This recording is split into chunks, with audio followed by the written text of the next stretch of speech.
Well, this took me a little bit longer than expected. Oh well, some of us don't have an authoritarian regime who can supply us with money to keep making videos for them. Anyway, this is part 2 to a video I made several weeks ago at this point, debunking the stupid logic and, in some cases, blatant disinformation presented by Daniel Dumbrill here in this video. Last time, I got about halfway through.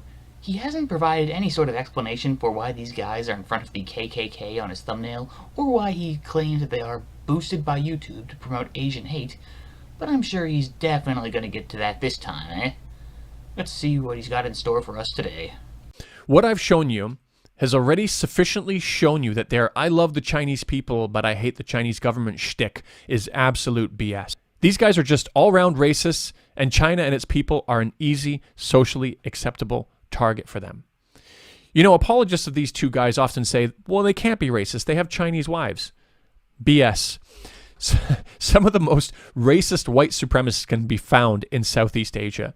And you can look up on your own about the phenomena of alt-right white supremacists having Asian wives.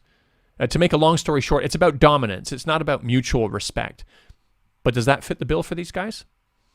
Well, let's have a listen about what exactly they thought they were signing up for when finding a Chinese wife.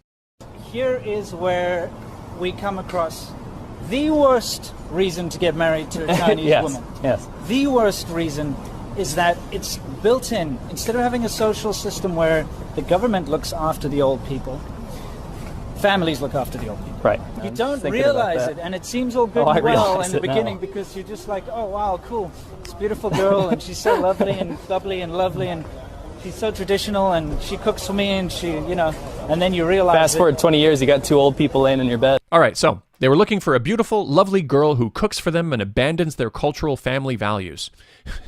It exactly matches the description of what's going on when you find racist white supremacists with Asian wives, at least the concept that's been explored behind this phenomena.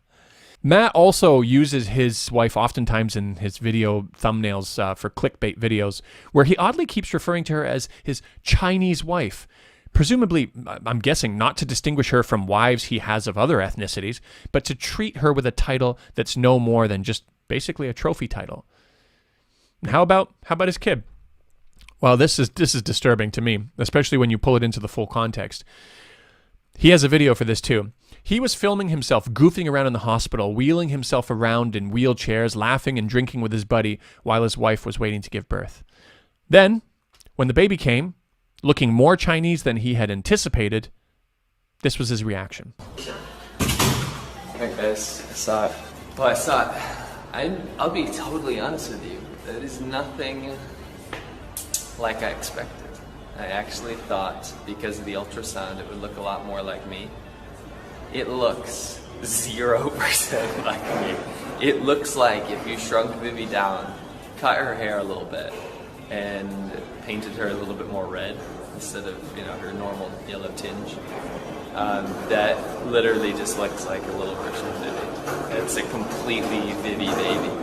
It's weird, it does have some foreign features, but it's not necessarily my features. It's just like, oh, you can tell that's kind of a mixed baby. Nothing to be concerned about here, eh, when this goes together with the rest of the behavior you're seeing from these guys. I really don't know what else to say about that. It's actually kind of sad. It's not kind of sad. I'm understating this. I'll let you come up with whatever you think that means when you tie it all into the bigger picture. But that was just really disturbing to me and a lot of other people who saw that. But you know, I wonder where he got these family values from. Like maybe his family in America are actually ashamed of his racism and doesn't have anything to do with how he turned out. Maybe this is something he just picked up from Winston. I don't know. They hang out a lot. Well, let's take a look at how his wife was treated the first time she arrived in America. Does she get a seat in the front of the car? No. How about the back of the car? Or the middle? No.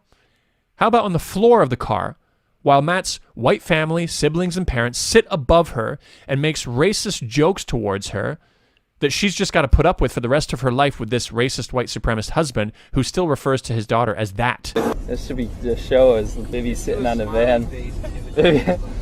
We're dropping her off at the Chinese restaurant to go to her shift. Maybe he's gonna watch That this. doesn't explain the tiny baby in the back seat. Whatever. Don't worry about that. Let's want to turn the heat up. We're also human trafficking. I've got so many other shocking videos I can share, but I want to start to wrap this up a bit. If you haven't already gotten the picture here that these guys are spreading and contributing towards Asian hate by dehumanizing Asians, and that these guys are just full-blown racists, I'm gonna be wasting my breath to keep going. You know, but what about the folks who want to overlook the racism for their insights into China because they have such a wealth of knowledge on China, and after all, they lived in China for so long, right? I mean, it should already be exceedingly obvious that any observations they have about China are going to be through the observations and the lens of a racist white supremacist. If that's who you want to get your China information from, even after you've seen me put this video together, I mean, I'm sorry, I'm going to be brutally honest here. That says just as much about you as it does them. But let me still entertain the idea of their credibility beyond their racism. First, I'll address the issue of what went wrong. Why did they suddenly become more and more negative?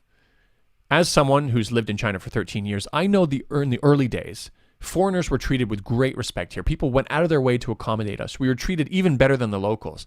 I didn't like this, and I've spoken about this before. There were so many foreigners who took advantage of this hospitality, just like Matt and Winston did, having the odd superficial interaction and then crapping on them afterwards in their videos. But after a while, we became just like everyone else. We're still treated really well, and people are still really welcoming, but foreigners have lost a bit of their privileges here in many ways. Particularly with Winston, who thought in the absence of being able to benefit from apartheid South Africa, he could still feel a bit more superior than everyone else here in China by taking advantage of the generosity of Chinese people. Winston and Matt also never really accomplished anything with their life here, other than filming a bunch of YouTube videos. They started some illegal businesses which reportedly got shut down, and slowly they realized that they were nobodies here. When they left, they had never had any authentic relationships with locals. Everything was about content creation for them. Their life was YouTube, and they were always looking for the next story. And even said directly that their relationships with Chinese people were fleeting. Sometimes I'll have Chinese friends. Yeah. And I'll have met their parents before. Sometimes I'll have Chinese friends too, but it's you know what I mean. fleeting. You know what I mean. Sometimes I'll have Chinese friends too, but it's fleeting. You know what I mean. The other thing that really set Winston off was when a YouTuber named Nathan Rich exposed him for over-representing himself and trying to make himself out to be this highly professional, trainer of doctors. After that point, he was hurt so much that he doubled down on his hatred to kind of stick it to the people who criticized him. It's pretty brutal. I mean, he goes into a lot of detail. You can understand how this would have really affected him.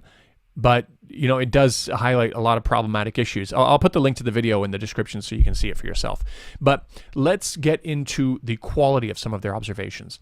I'll just share a couple so you can get the picture. You can also never really pursue the things that you enjoy, at least from a hobby perspective in China, because China hasn't reached that level of maturity in society where hobbies are actually a thing.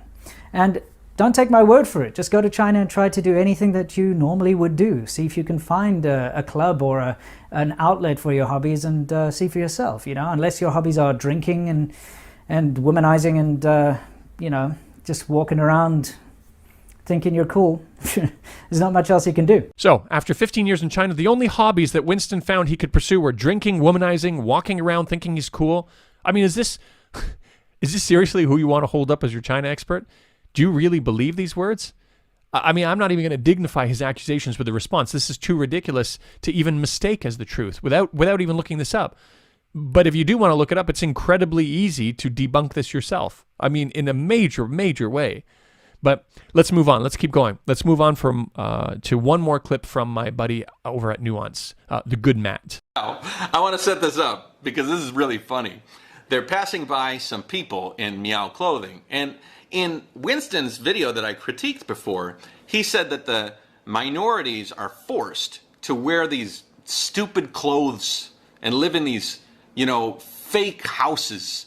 But the Han people just make them do that because they want stupid tourist attractions. And so this is Winston's opportunity to castigate these locals for wearing their local garb, and it kind of backfires on him. Minority. Yeah, these are Dongju. Dong minority Yeah, stuff. so these are Dong Dumbrill, the older generation, they're the ones wearing the ethnic clothing. This is not a tourist area, so they're not putting it on for like eyes. I mean, I don't know. When I see these ethnic costumes that they wear.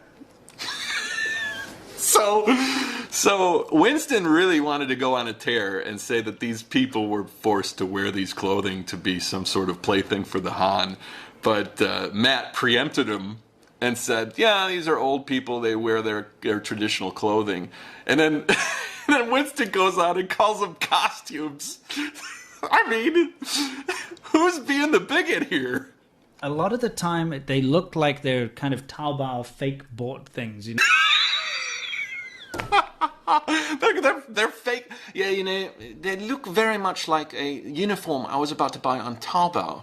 You know, you just have to type in fake piece of shit minority clothing, and it all pops up exactly like these old people are wearing. You know, Sure. It doesn't look natural to me. Sure. Well, it doesn't have to look natural to you, Winston. You're not a Meow minority. It's probably pretty natural to that old lady. She's probably been wearing it in her entire life, and her family, and her parents, and her grandparents. I feel like there's a mandate that they kind of have to wear. Not in this area. This is not. This is well off the beaten path. That's something we should have told you guys earlier. Yeah. You won't find tourists. This is not tourism. It's not a This tourist is middle place at of all. nowhere. Yeah. Oh, sorry, Winston. Matt just burst your bubble. Now, in this video, Winston's buddy obviously did try to set him straight a bit here. He knew that he was sounding a bit more desperate than usual, but Winston seriously looked at every single ethnic minority wearing traditional clothes and called them fake. This is all while saying that China also wants to eliminate ethnic minority culture. But perhaps the most remarkable thing he kept saying was that they were only wearing them for Han Chinese tourist entertainment purposes. While throughout his whole video, he kept crapping on the new insulated concrete homes, modern homes in these minority villages, and continually pointing to these dilapidated old wooden houses with holes in the roof, saying they should be living in those. Look how beautiful they are, because they look so much better and authentic.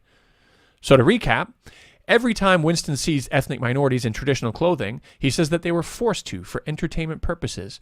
But Winston would like to force ethnic minorities to live in dilapidated, uninsulated homes for his white tourist entertainment purposes.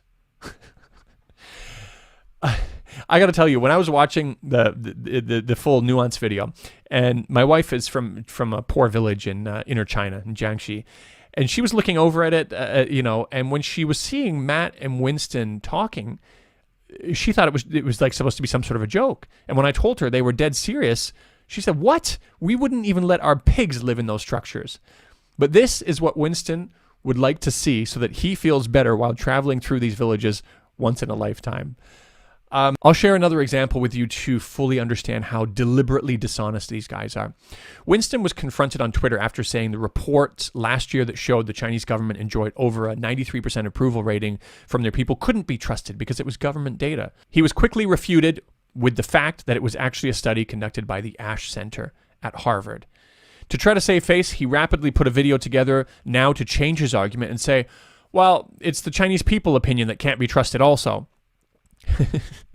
He made these remarkable twists and turns saying that Chinese people are brainwashed or afraid they'll get arrested at any moment. So I'm guessing the people who said they weren't happy must be in jail now. I'm not exactly sure what the logic here is. But more importantly, he also said the report is old. The numbers probably went down since then, when in fact the opposite is true. However, this is the more importantly part that I wanted to get to. This is a screen capture from his video. He put this image up and said that only 11.3% of people were satisfied with their township level governments. You see, this one's low. So now suddenly he trusts the Chinese opinions and the data in this report because in this isolated area, it says what he wants it to say. What's the deal here? Are we going to trust this report or not trust this report? But wait, hang on a second. Look what is up on his screen. The number is off, but that's not important. He read this out with this image in front of his face and said only 11.3% of people are satisfied. That's absolutely not what it says. It says very satisfied. When you actually look at the data, 70.2% said they were satisfied. Both number 3 and number 4 represents fairly satisfied to very satisfied. This is at the closest level of government with more direct day-to-day interaction. That's still a remarkable number. I mean, compare that to how, what Biden or Justin Trudeau's approval ratings are. But anyways, that's not the point. He either directly lied or is incompetent. Either way, this is not someone you can trust. After he was confronted with this error, he doubled down and started reposting the video more and more. As of this recording, days after he was informed, he still hasn't updated the description of that video or left a comment explaining his error. He's letting this very obvious lie propagate across, and he doesn't care. I mean, I could continue sharing more and more videos and examples like this when he fabricated an email to make it look like he was invited to a Chongqing trip, but I don't want this to go on and on much longer. Now Winston is safely in America using a platform to boost Asian hate crimes and China hatred, and while he's still without any significant privilege, at least he's in a white majority country now. And this is what he has to say shortly after arriving in America. As a white man in a white majority country, and let me tell you, the background videos in this clip I did overlay myself to really highlight the ridiculousness, the absurdity of what he is saying here. Okay, let's see. Again, part of the lack of discrimination is the lack of racism that I've noticed here in America. But I'm making a video about how I experienced, for the first time in my life in America, a society that actually doesn't have true racism, if that makes sense. Did you hear that, people of America? You had it all wrong this whole time. On the authority of a white supremacist from South Africa who reminisces about the apartheid days, he has declared that there is no true racism in America. We can all breathe easy now. Racism is gone. I hope you guys have a clearer picture who these guys really are now. I'm sorry if I seem like I got a little bit worked up in this video, but what these guys do, it's really disgusting and actually is legitimately quite dangerous. It's one thing to criticize the Chinese government and the system, and there's a way to do that without fueling Asian hate in the way that they're doing, because this is not about the government. This is a racist attack against Chinese people. I'll try to share links to a few other Twitter threads I have talking about them. I was just going to stick to posting these odd things here and there about them on Twitter, but they've recently been actually starting to spread lies about me and have been aligning with folks that are calling for an ethnic cleansing in what they hope to be an independent East Turkestan where Xinjiang is, and with and buddying up with ISIS-connected terrorists whose groups promote the idea of killing people who convert out of Islam, and the idea of allowable sexual relationships with 9-year-olds in the correct circumstances.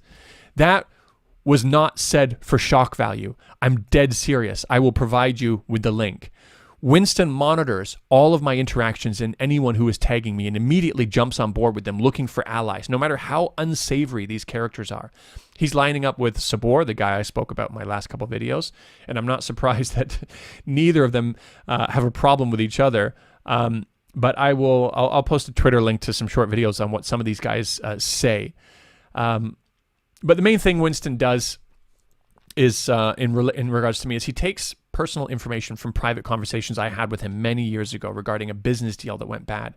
I was being ripped off pretty badly. I ended up resolving it in court. And while I was going through that, he was encouraging an idea that came up to make a video with him about this. And this was before I was a YouTuber.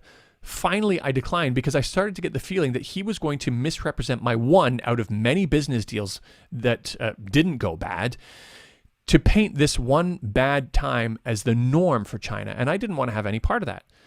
He never knew the last part of my story, so he's just filling in the gaps himself. And he's probably also pretty bitter that I didn't participate in helping him paint this evil China narrative. But it's actually very telling that he also believes, because of my one negative experience in business in China, it discredits anything positive I have to say about my entire China experience. This is how sure you can be. It would only take 1 or 2 bad encounters to set Winston off and turn him into an absolute hater. Now that he's going all out to find terrorist allies to fight against me and find ways to prop up his Asian hate to a crowd connected to people who have no reservations about killing people en masse, I think now is a time better than ever to give you the full picture of what you're dealing with here by using nothing more and nothing less than actual real evidence and real actual footage of things that have come out of his mouth. That's why I'm putting this comprehensive video out on YouTube now. YouTube continually promotes these guys, people who have unfollowed them and even asked not to be recommended their content anymore, still gets it recommended to them. And they've got over 1 million subscribers on this American platform that's helping them to spread Asian hate crimes far and wide. I'll leave you with a bit of an awkward video that is also Winston's friend that made it.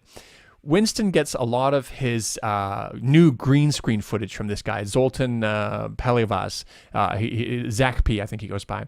In this clip, he's making a video about me after comparing me to a stray dog because I'm mixed race. And just take a look at this. These are exactly the kinds of guys that Winston and Matt calls friends. In this video, he's attempting to make fun of me by using an accent from a country I've never been to, India, because of course, why not? Brown skin, let's go with that. And let's spread the most stereotypical racist assumptions about India while we're at it. You know, doing this is the best way to reassure Winston and Matt that you're the kind of guy that they'd love to call a friend as well. Ladies and gentlemen, I leave you with not only the final racist video, but a failed attempt at comedy, where the only possible laugh could come from how pathetic it is, and he has a terrible Indian accent to boot. That's it for me, guys. I hope this serves as a comprehensive video for anybody who's coming across their videos and think that they should be listening to these guys, promoting them, resharing their videos, or even being subscribed to them. I feel very strongly about everything I've said here. I'm interested in your feedback as well, too, though. But I think we've gotten to a point where Asian hate has reached a level where we really need to start taking a deeper look at why are people looking at them as subhuman to be able to do these acts towards them. And what I've laid out for you in this video, I think, shows a pretty compelling picture of one of the components involved in that. Anyways, hope you enjoyed, and I'll see you next time, guys. Peace. It's going to be about Daniel Dumbrill, and some of you already know that this video is coming. Look, mommy, that is a restaurant for sale. I want to buy this restaurant for myself. But Daniel, you know nothing about beer. Why do you want to open a brewery in China? Indian people know nothing about beers. You shouldn't open this, and you shouldn't waste your father's money like this. Because I want to prove it to daddy that I'm not a worthless piece of shit. So please, mommy, help me buy this restaurant. Please call daddy. Okay, little Daniel, no problem. Let me call your father. Your father will tell us what to do, no problem. I'll call you. But Daniel, we cannot give you any more money. Your father is working as a taxi driver day and night. But mommy, I need more money for this business. You don't understand. The father's gonna disown me if I... Now this might come as a surprise to some people out there, but speaking in an Indian accent, even if it's a bad one like that, isn't racist unless you're doing it to actually mock Indian people. And since that bit was shown completely out of context, I have no clue in hell what the intention actually was.